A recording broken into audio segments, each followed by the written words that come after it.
Nagsimula to 2 years ago. Binuo ko to dahil nakita ko naman na maraming disidido na gustong tumulong para sa ating komunidad. Well-trained naman po sila sa mga sunog, lalo na sa mga rescue operation, lalo na sa mga sakuna, sa baha, yan. Ako si Glenn Mark Adilan, ng Batang Holy Spirit Fire and Rescue Volunteer. Ito ang aming kwentong kabarangay.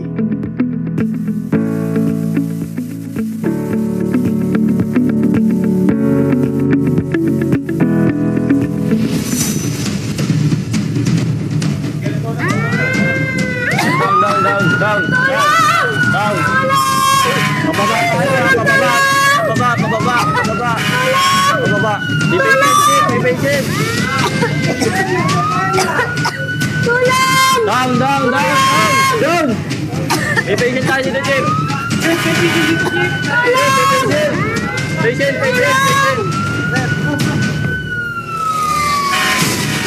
Down!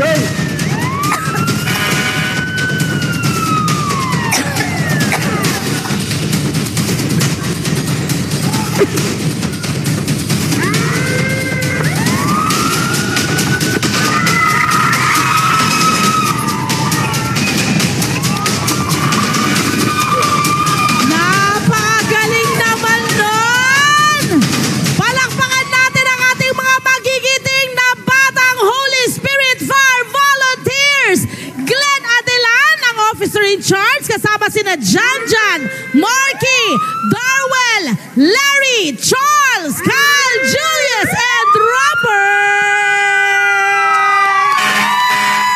Galing! Ang husay! Nako, kailangan natin silang makausap kasi mga bata ito, mga fire volunteers. Sino ba ang pwede namin makausap para magkwento sa amin? Ayun, dito na lang tayo. Ay, gusto sa gitna. Ayan, dito tayo, mag-uusap tayo. Ano po yung full name ninyo? Glenn Mark Adilan po. Yan, Glenn! Nako, gaano nakatagal itong inyong grupo? Actually, 2 years na namin to nabuo, yung Barangay Holy Spirit Fire Rescue Volunteer. 2 taon na po to. Pero mas marami pang nauna, pero binuhay namin yung Holy Spirit Volunteer. Bakit mga kabataan, yung inyong mga kinukuhang miyembro ngayon? Bali, ano po ma'am, mga nasa legal age nila, 19 ang pinakabata namin. Pero lahat yun po, pag-training nila, pasok po sa kanilang, sa kanilang kolehiyo kasi lahat po sila criminology. Wow! Gaano katagal ang training sa ganitong klase po ng, kumbaga sa pagiging isang fire volunteer? Tumatagal po ang training namin 1 year. Mas matagal na po talaga. Matagal din, ano? Oh. Okay, bakit tumatagal na ganun katagal? Kasi yung iba naman po ma-absent hindi naman po nila na full pledge. Kumbaga hindi nila nabubuo, kadahilan na may mga trabaho, may mga pasok sa eskwelahan. Pero binibigyan pa rin ng chance kahit na hindi natatapos or parang uulitin ba nila ulit? Hindi na po, kumbaga magtuloy-tuloy lang sila, ganun, aktibo lang palagi sa mga event meeting, ganyan, mga activity. Okay. So, ano ang mga kailangan natin para makapasok? May mga requirement ba tayo? Opo, may requirements po kami. Unang-una, resume, 2x2 picture, 2 pieces, then physically fit, kailangan. Tapos, may medical pa ba? Record na kailangan? Tinatanong po namin kung may hika o pilay o galing sa injury, mga operasyon na pilay, hindi po namin tinatanggap, baka po magka-problema po po. Oo, tama naman. Siyempre, safety first kasi sila na nga yung sila nga yung magsisave ng ating mga kabarangay. Tama. Kailangan sila mismo, hindi rin sila maging casualty. Oo, para rin siyempre, mabigyan nila ng tamang serbisyo ang kabarangay. Dapat sila rin safe. Para safe nila yung mga kabarangay. Bakit ba kailangan hindi bagsak ang grades? Dapat mataas ang grado? Kasi pinapayagan po sila ng magulang nila para hindi po to excuses. Pag lumiliban sila sa pag-aaral, kailangan nakatutok pa rin sila sa pag-aaral nila, hindi lang sa volunteer. Okay. Ikaw, bro, ilang taong ka na? Ano pangalan mo, bro? Adriel. 19. 19 siya. Bata. Okay. Ano ang masasabi mong mga magandang experience mo sa pagsali rito? Nakakaano po sa pag-aaral. Nakakatulong sa pag-aaral. Na-inspire kayo sa pag-aaral. Okay. Ang ganda, ha? Okay yun. O dito Namomotivate tayo. sila. Sino? Pwede, pangalan? Charles Ben po. Ha? Charles Ben si Camilo. Ayan, ano sa tingin mo ang naitutulong nito personally sa'yo? Nitong pag-volunteer mo? Personally, ito naitutulong to sa akin na parang parang mas self-train na rin po kasi balang araw po, bala ko rin po maging BFP. So, parang tinitrain ko na to as stepping training stone din. Yes, ma'am. Parang dagdag for your dagdag Yes, skill. Kayo ba ay pwede ng parang rumisponde or nasa training stage pa rin po kayo? Nasa training stage pa rin kami, hindi po namin nakakalimutan yun. Kahit rumiresponde kami, gumagawa kami ng training every Sunday. Umaga po, umaga. Oh, May so compensation every ba? Ang gusto natin malaman, may compensation din ba sila kahit paano? Kasi oras nila ang binibigay, ginugugol natin dito. Bali, wala naman din po. Kumbaga, sarili talaga namin, puso po talaga namin ang tumulong sa komunidad. Okay. Sunday. Gaano karami na kayo ulit? Bali, 13 na po kami ngayon. Yung iba po nasa probinsya po kasi may emergency lang po. Yun. Siguro ang maganda dyan, baka pwedeng tulungan din sila ng barangay. Diba? May naitutulong ba ang barangay? Baka naman meron. Totally po, suportado po kami ng mahal naming kapitana, Kaya. Kapitana Star Neneng Balmusina. Ganon din po ang buong kagawaran. Siyempre kay Kagawad Orly Angeles. Siya po nag-provide sa amin ng mga kasuotan na PPE. Salamat. Deserve na ma-flex. Salamat. Kasi nga kailangan nating tulungan kasi nga sila, volunteering nga lang sila eh. Oo. So kailangan talaga ng extra Full tulong. support, full Diba? support. Kayo ba ay under ng Bureau of Fire Protection? Bali sa ngayon po, sa kanilang po kami sumasama. Bali sila rin po ang nagtuturo sa amin na Sila. paulit-ulit.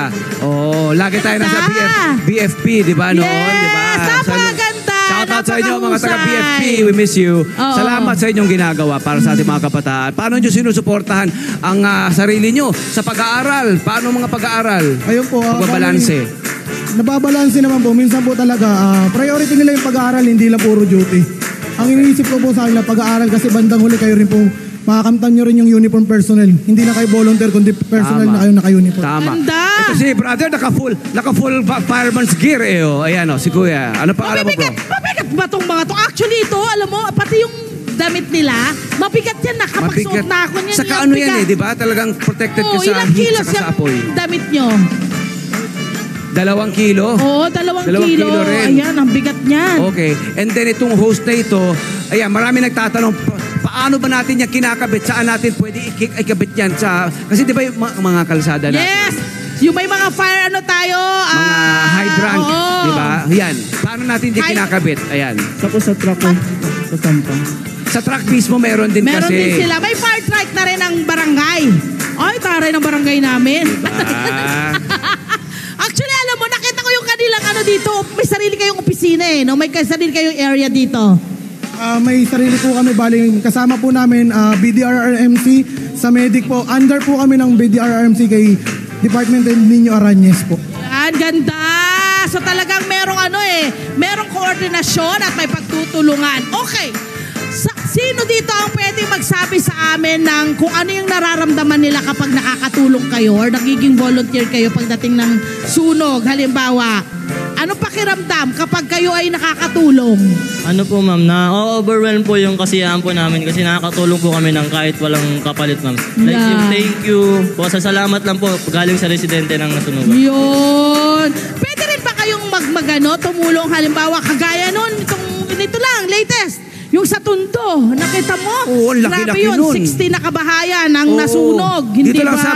sa may Central Avenue, di ba? Yun, isa pa, dyan sa may marami, Kulyat. oo. Grabe. So, talagang ang laking tulong ng ating mga fire volunteers sa mga ganito pong pagkakataon. Okay, bilang grupo, ano yung pangarap nyo sa inyong grupo? Nakikita nyo ba na magtutuloy-tuloy, may mga tuturuan? Pangarap ko lang rin po sa grupo namin, yung pag-aaral nila para makamtan nila yung pangarap nila. Then tuloy-tuloy pa rin naman po, kahit nakapagtapos na sila uniform personnel, nandito pa rin po kami, tutulong pa rin sa mga kabataan na gustong matuto. Meron ba kayong gustong sabihin? Baka may gustong maging kagaya nila, mag-volunteer din, mag-training. Ayan, open po kami, willing po kami magturo ng mga basic about sa fire, yan, lalo na sa mga safety, tapos sa mga kapaligiran natin na tayo dapat magbabantay. Actually, na-curious ako kanina, friend. Oo. Doon sa maraming usok kanina, may tinatawag sila kanina. Ano yung tawag doon? Blind, Naka-blindfold sila. Oo, di ba? Oo. Meron kayong training na Anong gano'n. training yun? Anong Anong tawag tawag doon? Ayun po, ginagawa po yun, halimbawa, malakas na po talagang usok, hindi nyo po talaga makikita yung kapaligiran. Zero Sample po visibility, talaga, oo. zero visibility lang po talaga. Talagang nakadak kayo, no? Nababa talaga kayo. Naka-blindfold sila Opo, sa talagang training. uubo ka talaga, masakit sa dibdib po. Pero ito po sinumpaan namin tungkulin bilang volunteer, makatulong po sa mamamayan. Ayun. Ito ba kayo mga kabataan? Ang range nila mga 18 years old, Oo, di ba? anong edad ang pwede? Oo. Pwede po sa amin 18 pataas po. Okay. With parent consent pa rin po, hindi po namin nawawala yun. Oo. Dahil nga kayo ng mga kabataan lamang, ito ba'y nakikita niyong gagawin niyo hanggang sa inyong paglaki, pagtanda?